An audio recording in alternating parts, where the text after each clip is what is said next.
Hey guys, what's up and welcome back to the Shiny Raiko channel. Now today I'm going to go through the deck profile once more because I've made several changes and they're highly impactful, and I'm going to explain it before I even go through. First of all, I cut the Performable engine. Reason why it's just inconsistent. I'm going to tell you straightforward that my Pendulum deck is possibly the best Pendulum deck that you can play. Full stop, period. There is no going around it. My deck has far more success than other Pendulum decks. And the reason why is just that I play to counter a lot of meta cards. Example, my deck build is specifically to play around Nibiru. Where we're at the point if they Nibiru me, it doesn't matter. I can still power right through it. And if they are unaware, I can put up negates before Nibiru reaches on the field. Apologies. Before they can Nibiru me. So my deck profile is actually the best that you can use. Full stop, period. Just putting it out there. Moving on from there. I cut Performable Joko. Sculptor Joko, just not cutting it.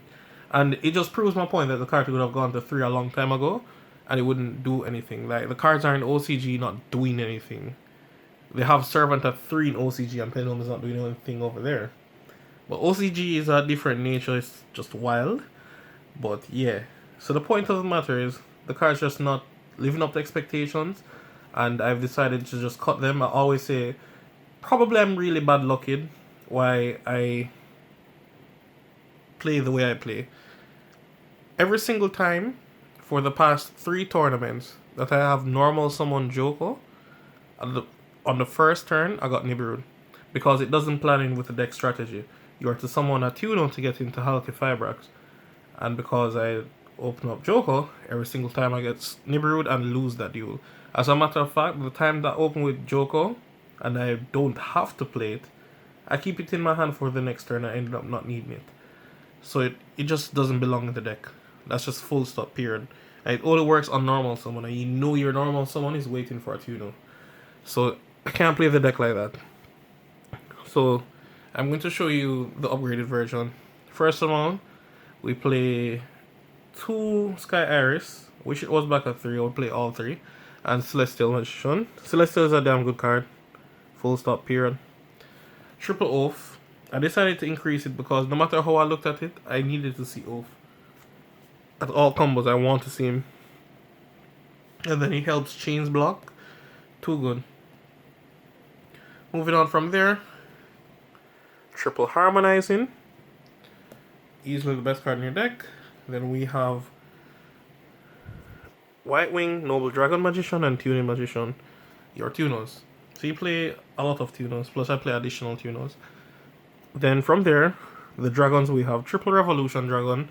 I know this one is a little bit of a bank breaker for most.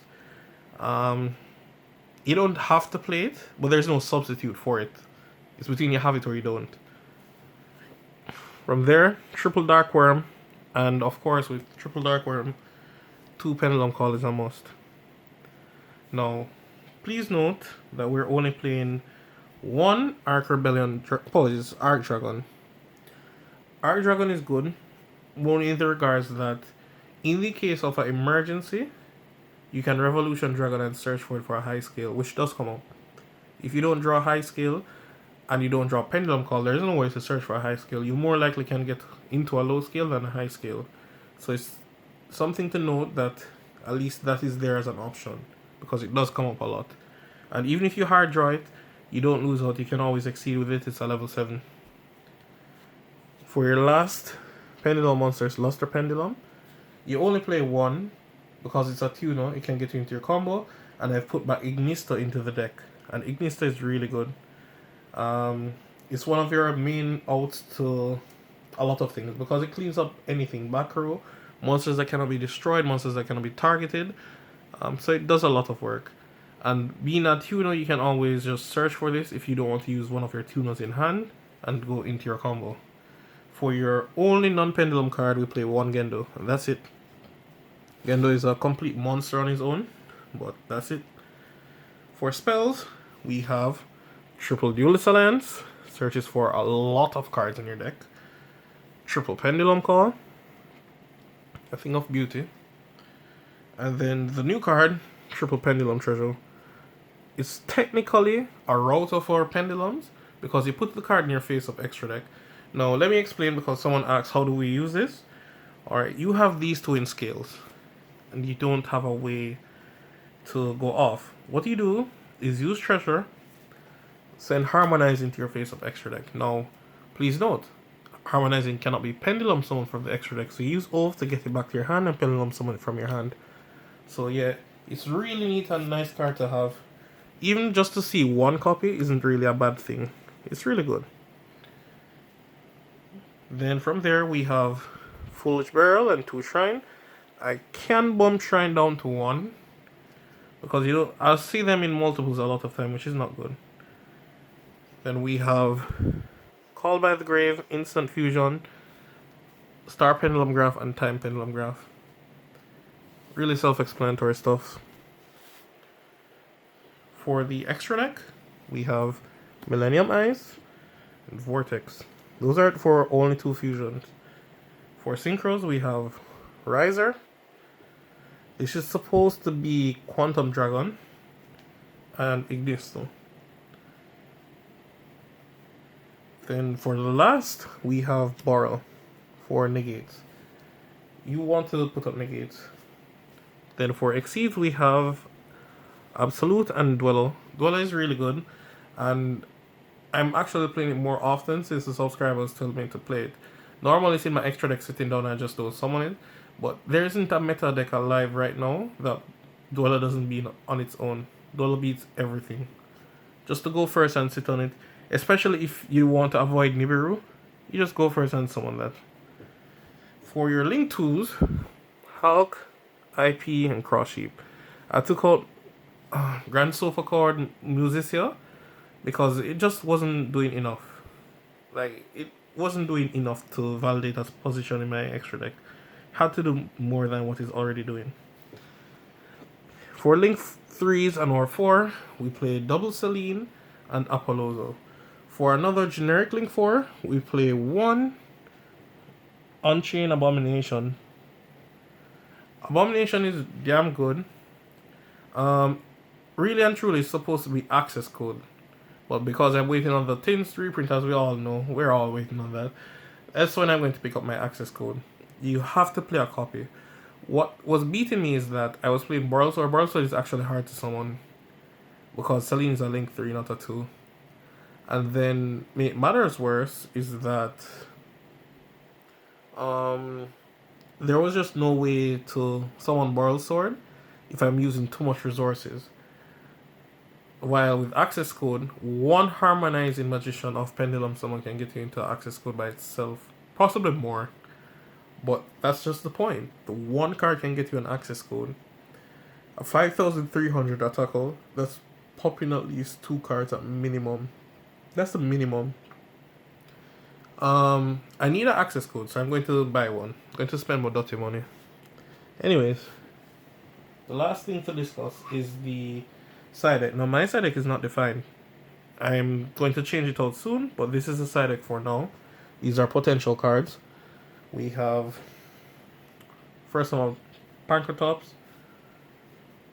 triple DDD Supreme King. If you're not familiar with the card, you can auto-win your game. Pendulum summon it, mandatory effect to negate all cards on your opponent's side of the field. All face-up cards. So for the turn, they're completely stunned. So it's, in other words, it's a second Dark Ruler. So, and it's mandatory, so it's very easy to chain block your opponent.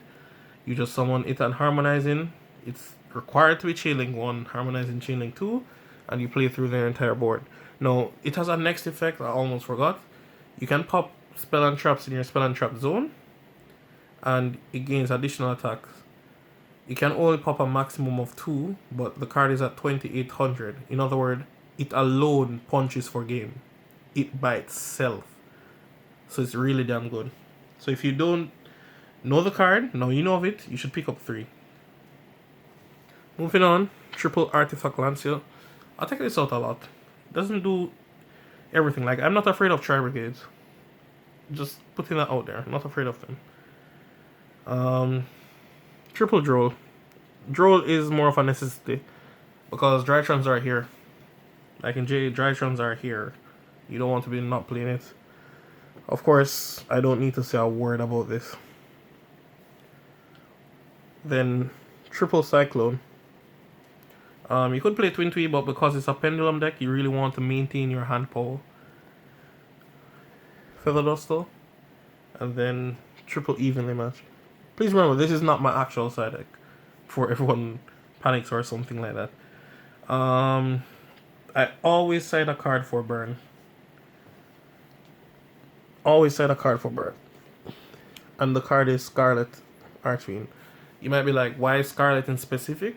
Because if you're playing, apologies, let me show you the card. Tuning Magician. Tuning Magician will put you out of range, where Cowboy can win a game if you use it one time for the turn, which is going to be used one time. So in other words, you would end up drawing if you Cowboy, while Scarlet can win you the game. So I cannot Cowboy to win a game. I would need to Scarlet during time. I'm not saying you should play for time any at all, but there are a lot of persons who stall me. Like last time I had to burn to win, my opponent took up my pendulum call. I'm going to call names. Kirk he read my pendulum call 9 times and kept on asking me the effect throughout the entire match. Now, him made a big mistake. He made a big mistake because in game 3, minutes before time is going to be called, he sent me first. Not knowing that I sided in Cowboy, because they're in my side deck, you wouldn't know. So I sided a card in just to do burn. So he stalled me out, then sent me first to burn him. Isn't life so divine? Such divine comedy. For him to lose to burn and be like, why would you play Cowboy? When did you think I wasn't playing Cowboy? When did you think I was not using my Kyoko Suigetsu? Anyways, moving on. So that's the deck profile for now. If there are any serious changes, I'll definitely let you guys know. Also, since you guys have been pressuring me to duel, unfortunately in Jamaica it's very hard to get videos because of how persons are. You'll never get a good opportunity to video a duel. Well, if I play online, you'll most likely see the duels. I played online matches recently. I'm going to show the replay. I haven't lost in any for spoilers. So I haven't lost. I haven't lost since I've been playing the deck. Not that I've been having an easy time, but I just know how to play Yu-Gi-Oh! And you guys are going to see for yourself. So that's it from me. Rate, comment, subscribe, and I'm out. Peace.